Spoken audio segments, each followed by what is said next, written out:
નમસ્કાર વિદ્યાર્થી મિત્રો, સ્વાગત છે તમારું આજના એક નવા વિડીયોમાં। ધોરણ 12 પાસ કરી અને ક્વિક રજિસ્ટ્રેશન પૂર્ણ કર્યું હોય એમને હવે જીકાસની અંદર નેક્સ્ટ રાઉન્ડ જે છે એ આવી ચૂક્યો છે। હવે તમારે પ્રથમ રાઉન્ડની અંદર અપ્લાય કરવાનું રહે છે। તો આની અંદર આપણે સંપૂર્ણ ચર્ચા કરીશું કે પ્રથમ રાઉન્ડ કેવી રીતે રહેશે, તમારે અપ્લાય કેવી રીતે કરવાનું રહેશે અને એની બાદ તમારું જે છે સિલેક્શન કઈ રીતે થવામાં આવશે અને આની અંદર તમે જે છે એકથી વધારે કોલેજની અંદર કેવી રીતે જે છે અપ્લાય કરી શકો છો એના વિશે સંપૂર્ણ ચર્ચા જે છે આજે આપણે વિડીયોમાં કરવાના છીએ। અને પ્રથમ રાઉન્ડ જે છે એ આવી ગયો છે તો એની પ્રોસેસ શું રહેવાની છે તો એના વિશે પણ સંપૂર્ણ ચર્ચા આજે આપણે વિડીયોમાં કરવાના છીએ। તો શરૂ કરીએ આજનો આ video. Gujarat common admission services education department દ્વારા જે છે ઓફિશિયલ પરિપત્ર જે છે બહાર પાડી દેવામાં આવ્યો છે। પ્રવેશનો જે છે તબક્કાવાર અહીંયા એમને ઇન્ફોર્મેશન આપેલી છે કે પ્રવેશનો તબક્કો 1 જે છે એની અંદર તમારે શું કરવાનું રહે છે। તો પ્રવેશનો તબક્કો જે છે રજિસ્ટ્રેશન રાઉન્ડ 1 જે છે એ ચાલવાનો છે 9/5/2025 થી લઈને 18/5/2025 સુધીમાં। ટોટલ 10 દિવસો જે છે એની અંદર વિદ્યાર્થીઓ અનુસરવાની પ્રક્રિયા અહીંયા આપેલી છે કે ક્વિક રજિસ્ટ્રેશન કરવું, જે આપણે ઓલરેડી વિડીયો બનાવી ચૂક્યા છે જેની લિંક પણ હું ડિસ્ક્રિપ્શનમાં મૂકું છું। ક્વિક રજિસ્ટ્રેશન જે છે એ તમે માત્ર 2 મિનિટની અંદર કરી શકો છો। ત્યારબાદ તમારી રજિસ્ટ્રેશન ફી આપી પ્રોફાઇલ શૈક્ષણિક માહિતી જે છે એ બધી ભરવાની રહે છે। તો એના રિગાર્ડિંગ વિડીયો પણ જે છે એ ટૂંક જ સમયમાં ચેનલની અંદર જે છે મૂકવામાં આવી જશે કે તમારે હવે આ ફોર્મ જે છે કઈ રીતે ફિલ કરવું અને યુનિવર્સિટી કોલેજ પ્રોગ્રામ મુખ્ય વિષયની પસંદગી કરવી। તો આ અત્યારે તમારી પ્રોસેસ જે છે અત્યારે કરવાની રહે છે। તમારે રજિસ્ટ્રેશન ફી આપવાની રહે છે, પ્રોફાઇલ જે છે એ અપડેટ કરવાની રહે છે, શૈક્ષણિક માહિતી જે છે તમારી એ આપવાની રહે છે કે તમે શું સ્ટડી કરી રહ્યા છો અને તમારે કઈ કઈ કોલેજ અથવા યુનિવર્સિટીની અંદર એડમિશન લેવું છે એની પણ તમારે અહીંયા જે છે સિલેક્શન કરવાનું રહે છે। ત્યારબાદ ઓનલાઈન અરજી ચેક કરી જીકાસ પોર્ટલ પર સબમિટ કરી દેવાની છે। તો તમારે 10 દિવસની અંદર આ પ્રોસેસ જે છે એ પૂર્ણ કરી દેવાની છે। ઓનલાઈન અરજી ચેક કરી જીકાસ પોર્ટલ પર સબમિટ જે છે કરી દેવાની રહે છે।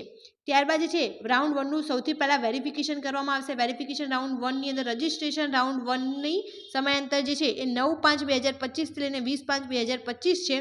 તો 12 દિવસની અંદર જે છે જીકાસ પોર્ટલ પર સબમિટ કરેલ ઓનલાઈન અરજી તથા અસલ પ્રમાણપત્રોનું વેરિફિકેશન નજીકના વેરિફિકેશન સેન્ટર પર કરવાનું રહે છે। લાગુ પડતા કિસ્સામાં જો તમારે વેરિફિકેશન કરાવવાનું થાય ડોક્યુમેન્ટનું તો તમારે જે છે એ કરાવી દેવાનું રહે છે। અને ત્યારબાદ જે છે આ રાઉન્ડ વેરિફિકેશન થાય ત્યારબાદ ટેકનિકલ પ્રોસેસનો રાઉન્ડ જે રહે છે એની અંદર 21/5/2025 થી લઈને 24/5/2025 એટલે કે 4 દિવસનો ટેકનિકલ રાઉન્ડ રહેવાનો છે। અને ત્યારબાદ પ્રવેશ રાઉન્ડ 1 રહેવાનો છે જેની અંદર જે વિદ્યાર્થી મિત્રો છે એમને કોલેજ દ્વારા જે છે એડમિશન પ્રોવાઈડ કરવામાં આવે છે। તો આની અંદર તમારે 2 વસ્તુ થઈ શકશે। તમને કોઈ કોલેજની અંદર તમે સિલેક્ટ થયા છો તો આની અંદર બહુ બધા રાઉન્ડ રહેવાના છે। જો તમે ફર્સ્ટ રાઉન્ડમાં સિલેક્ટ થયા હોય પરંતુ તમારે ત્યાં ના જવું હોય તો તમારે કોઈ જ પ્રોસેસ ત્યાં જઈને કરવાની રહેતી નથી, પરંતુ તમારે જવાનું હોય તો એના રિગાર્ડિંગ જે પ્રોસેસ છે એના રિગાર્ડિંગ પણ આપણે વિડીયો બનાવીશું। વિદ્યાર્થી જીકાસ પોર્ટલ પર તેના ડેશબોર્ડ પર લોગિન કરી સંબંધિત યુનિવર્સિટી કોલેજ દ્વારા આપવામાં આવેલી પ્રવેશની ઓફર ચકાસવી।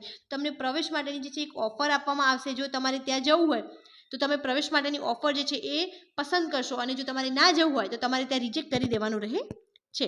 વિદ્યાર્થીઓના ડેશબોર્ડ પર મળેલ તમામ ઓફર્સ પૈકી પસંદગીની યુનિવર્સિટી કોલેજ પ્રોગ્રામમાં મુખ્ય વિષયનો ઓફર પોર્ટલ પર ઓટીપીથી કન્ફર્મ કરવી। જો તમારે સિલેક્શન થઈ ગયું છે બરાબર અને તમારે ત્યાં જવું છે તો તમારે એક ઓટીપી આવશે તમારા મોબાઈલ નંબર ઉપર, તે નાખી અને કન્ફર્મ કરવાનું રહે છે। અને ત્યારબાદ તમારે જે છે કોલેજની અંદર જઈ અને ઓરિજિનલ ડોક્યુમેન્ટ સબમિટ કરાવવાના રહે છે। ઓફર લેટરની પ્રિન્ટ લઈ પ્રવેશ માટે સંબંધિત યુનિવર્સિટી કોલેજ પર તમામ અસલ પ્રમાણપત્ર અને સ્વપ્રમાણિત પ્રમાણપત્રનો એક સેટ સાથે રિપોર્ટિંગ કરવાનું જે છે રહે છે। જો તમારે સિલેક્શન થયું હોય ને તમારે ત્યાં જવું હોય તો જ, બાકી જો ના જવું હોય તો તમારે કંઈ જ કરવાનું નથી, ઓટોમેટિક જે છે એ ઓફર કેન્સલ થઈ જશે। યુનિવર્સિટી કોલેજ ખાતે નિયમાનુસાર ફી ભરવી અને ઓટીપીથી પ્રવેશ કન્ફર્મ કરાવવાનો રહે છે। આ બધી પ્રોસેસ પૂર્ણ થાય એટલે તમારું એડમિશન જે છે એ કન્ફર્મ થઈ જશે। ત્યારબાદ ટેકનિકલ પ્રોસેસ કરવામાં આવશે અને અહીંયા મેં અંદાજિત તારીખો આપેલી છે કે પ્રવેશ રાઉન્ડ 2 જે છે 30/5/2025 થી 31/5/2025 સુધી ફરીથી શરૂ થઈ શકે છે ક્રમ 4 મુજબ। તો મીન્સ આની અંદર જે છે પ્રોસેસ આટલેથી ફરી ચાલુ થવાની છે ક્રમ 4 થી, કેમ કે આ બધું જે છે તમે કરી દીધું છે ઓલરેડી। ત્યારબાદ ખાલી તમારે ચોઇસ ફિલિંગ કરી હોય પરંતુ તમારે ત્યાં ના જવું હોય અને બીજી કોલેજમાં તમને લાગતું હોય કે તમારો નંબર આવી જશે અને ત્યાં સિલેક્શન થઈ જશે તો તમે સેકન્ડ રાઉન્ડનો વેઇટ કરી શકો છો, થર્ડ રાઉન્ડનો વેઇટ કરી શકો છો, ફોર્થ રાઉન્ડનો વેઇટ કરી શકો છો। અને આ બધા જ રાઉન્ડ છે નાના હશે કેમ કે આની અંદર ડાયરેક્ટ જે છે ઓફર આપવાનો અને સિલેક્ટ અથવા રિજેક્ટ કરવાનું જ હોય છે। આની અંદર તમારે ફરીથી ફોર્મ ફિલ કરવાની જરૂર નહીં રહે। ત્યારબાદ થર્ડ રાઉન્ડ જે છે 3/6/2025 થી 4/6/2025 સુધી રહેશે અને ચોથો રાઉન્ડ જે છે 6/6/2025 થી લઈને 9/6/2025 સુધી રહેશે। અને આ પ્રોસેસ જે છે એ પૂર્ણ કરી દેવામાં આવશે। અહીંયા એમને રજાઓ આપેલી છે ત્યારે જે છે તારીખ 11/5/2025, તારીખ 18/5/2025, તારીખ 25/5/2025, 1/6/2025, 8/6/2025 રવિવાર હોય એટલે કે જાહેર રજા છે તો તમારે ડોક્યુમેન્ટ સબમિટ કરાવવા ત્યારે ના જવું. અને અહીંયા એમને ઇંગ્લિશમાં પણ ગાઈડલાઇન્સ આપેલી છે. જો કોઈને ગુજરાતીમાં ખબર ના પડે તો એ અંદર ઇન્ફોર્મેશન લઈ શકે છે.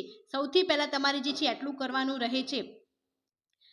ક્વિક રજિસ્ટ્રેશન ફી આપી પ્રોફાઇલ સબમિટ કરવાની, ત્યારબાદ શૈક્ષણિક માહિતી ભરવી અને યુનિવર્સિટી કોલેજના પ્રોગ્રામ મુખ્ય વિષયની પસંદગી કરવી. મીન્સ તમારે જે યુનિવર્સિટીમાં જવું હોય એની અંદર અને એમાં જે સબ્જેક્ટ લેવો હોય એની પસંદગી કરવાની અને જીકાસ પોર્ટલ પર જે છે સબમિટ કરી દેવાનું રહે છે. તો આટલી પ્રોસેસ અત્યારે કરવાની જે છે તમારે રહેવાની છે. તો આ વિડીયોને વધુથી વધુ શેર કરો જેથી જેમને અંદર યુનિવર્સિટીમાં એડમિશન લેવું હોય એમને આની તમામ ઇન્ફોર્મેશન જે છે મળી રહે.